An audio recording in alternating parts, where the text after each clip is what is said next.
We have here a 2024 Cannondale Super 6 Evo LAB71 in a size 54, weighing in at 6.87 kgs, in pounds, 15 pounds, 2 ounces. That is with pedals, cages, rear light mount, and front garment mount. Stay tuned to after video where your free buys contest on those craft wheels right there. Hey everybody, GC Performance here, back with another video, and today I have for you guys a beautiful 2024 Cannondale Super 6 Evo LAB71 in a size medium.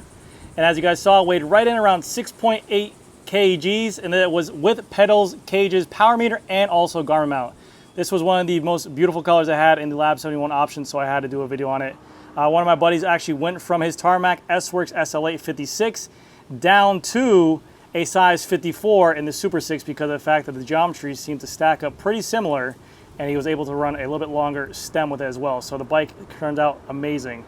In today's video, we'll go over all the features of the bike and talk about the customizations that he has in there, because this is one of the fastest setups I've seen on a LAB71, and it's definitely with that kind of Florida flair to it. So hopefully you guys enjoy the video. All right, so starting off, the Super 6 Evo was Cannondale's all-around bicycle that they made to go ahead and put out with their flagship model, the LAB71. They'd made a step up from their Super 6 Evo 3 now to the Super 6 Evo 4 with a couple subtle changes that actually made a big difference to consumers at home. One, changing their proprietary bottom bracket. Now they're coming in with a regular BSA threaded BB on here. And also two, they changed up the front head tube. Before they used to have the steer with the cables out in front right here. Now they introduced the Delta steer, which is more of a triangular setup for the steer for the fork, that they were able to slim down the frontal area of the head tube to go ahead and make this more aerodynamic. You can see it's much skinnier than today's bicycles, and they did this because of the fact that on a normal bicycle with internal cables going through the handlebar, through the stem, and down through the head tube, they usually take up a lot of space, and that creates drag. So this, they wanted to make a triangular Delta spacer where the cables ran alongside of it, and they were able to free up that area and make it a little bit more thinner as well. They also increased the width of the tire clearance for the front and rear. It says it can take up to a 30C tire for clearance. Just for you guys' records, this is a 28C tire, but they said you can fit up to a 30C tire with 6 millimeters on each side. So you could probably get up to a 32, a 34 on there if you wanted to have some clearance for both front and rear. And then they also added their Momo bar, their one-piece cockpit that we'll talk about in just a second. But they did a lot of good things to this bicycle. They also added with the bike, and it was kind of a big selling feature, but the customer didn't want it on there, their new integrated bottle system that was their own proprietary, their own proprietary bottle cages that made it a little bit more aerodynamic while riding. So they had their own setup for the cages and bottles, but the bottles were not all that to rave about. But we'll go through all this customer setup on what he has here. Let's go ahead and start off with the handlebar. So handlebar on here, he has the Momo design Cannondale barn stem. This is specific to them. The cables run crosswards on the handlebar design. He went with a 40 on the tops and then a 100, 110 stem on here. And he was actually able to go lower as well with the spacers. For instance, his 56 Tarmac SL8, he was actually running, I believe, a 90 and a 38. So he went to a 40 with a 100, able to get the look that he was going after, and it feels very similar to him in terms of the drop and everything, because of the fact that the Super 6 Evo for aero bikes or all-around bikes has a much straight or taller top tube, whereas an SL8 has more of a sloping top tube. So he's able to get that look that he was definitely looking. Momo design has their own forged carbon on there. We also have the out front garment mounts right there that you can go ahead and add a piece to the bottom as well. And then this is going to go ahead and fit the Delta steer fork inside here as well. For the handlebar tape, he chose to do the lizard skin in the black with the 2.5 mil thickness. And then for the group set, it's a Dura-Ace group set, 12 gears in the rear, and then we opted in for the 1x in the front. This is the typical Florida setup you see everywhere. And we'll talk about that massive 54 tooth chainring in just a second. We have the shifters towed in just a little bit to go ahead and make it UCI legal, to give them a big FU. And then all the way down to the paint on this frame. This is one of the, like I said, the coolest looking paint jobs. The lime green, the neon green on there definitely gives it a pop of color.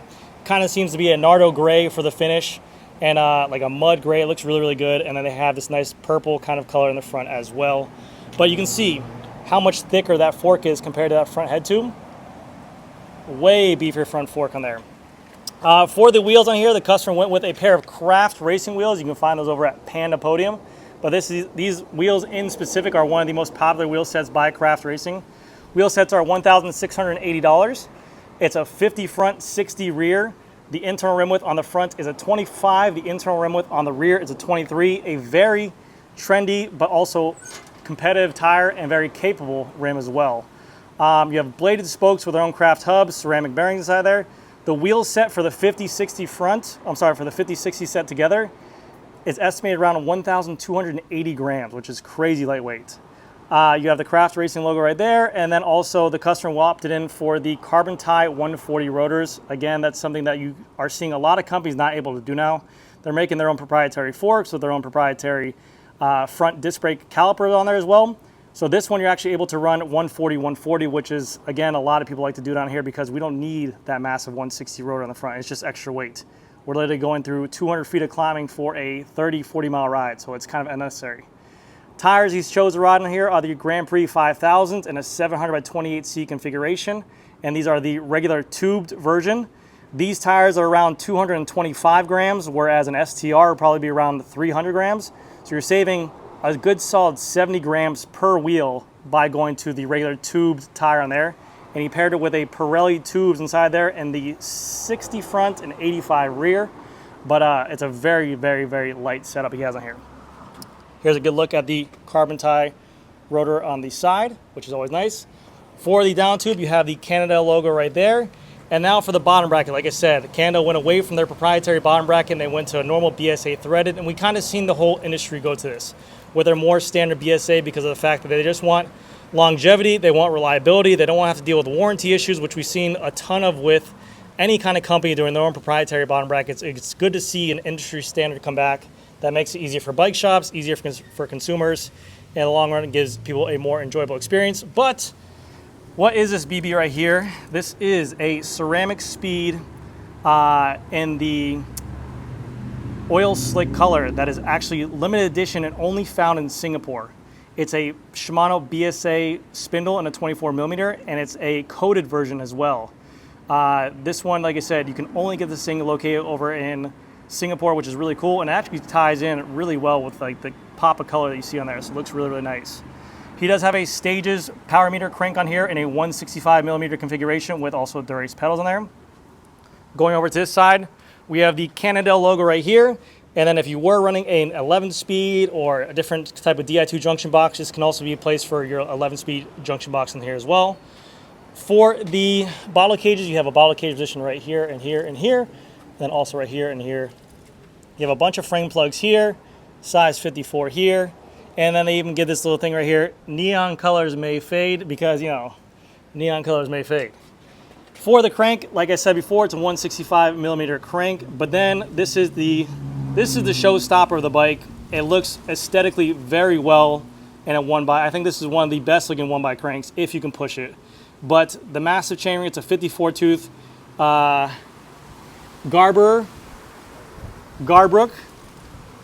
I'm sorry if I mispronounced that.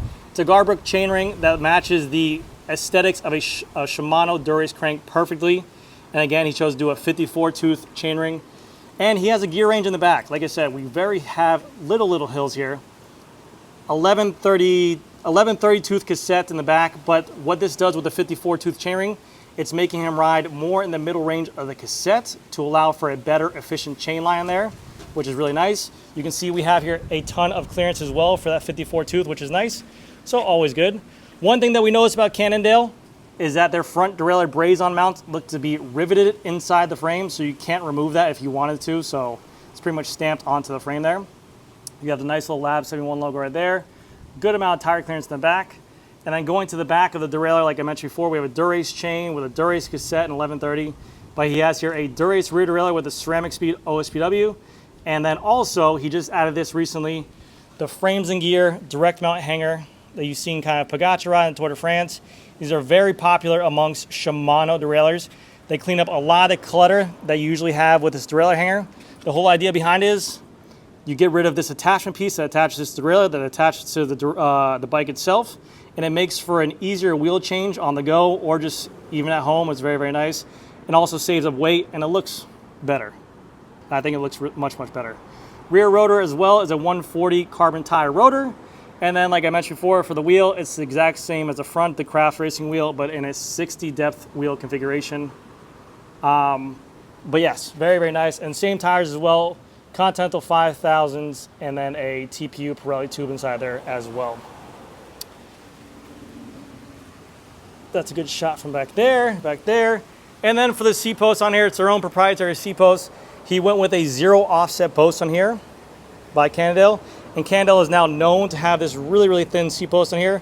The Di2 battery is actually inside the down tube of the frame, allowing it to be much more skinnier. This is also going to make it more aero, and it's also going to make it more compliant too, because with a little bit more flex in that seat post, it's going to be a little bit more of a softer ride for the vertical compliancy there. Saddle is the exact same as what it used to be. Is a specialized Roman mirror saddle in a 143 S-Works, and he also has here attached on the back a setup for the rear Styx light by Specialized. So that weight that I gave you guys at the front was literally with the mount in the front, the light mount in the rear, 2 cages and pedals like so. But this is the 2024 Cannondale Super 6 Evo LAB71 in a size 54 with everything that I mentioned on there, pedals, cages, garment mount light. And this thing was right around, I want to say $15,000, but let me know what you guys think about this bike down in the comment section. If you guys could have one bike, Cannondale, LAB71, or Tarmac SL8, which one it would be? Let me know in the comments. Thank you guys again so much for watching. I'll see you guys in the next video. All right, here comes the Freehub body sound test on these Craft Racing wheels here in the 50/60 configuration. There we go.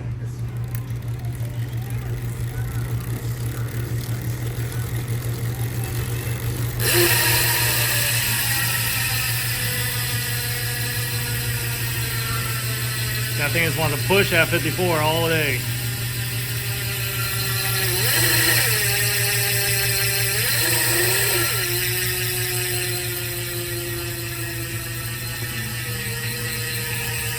All right, guys, that's gonna do it for this video. Thank you again so much for watching. I'll see you guys in the next one.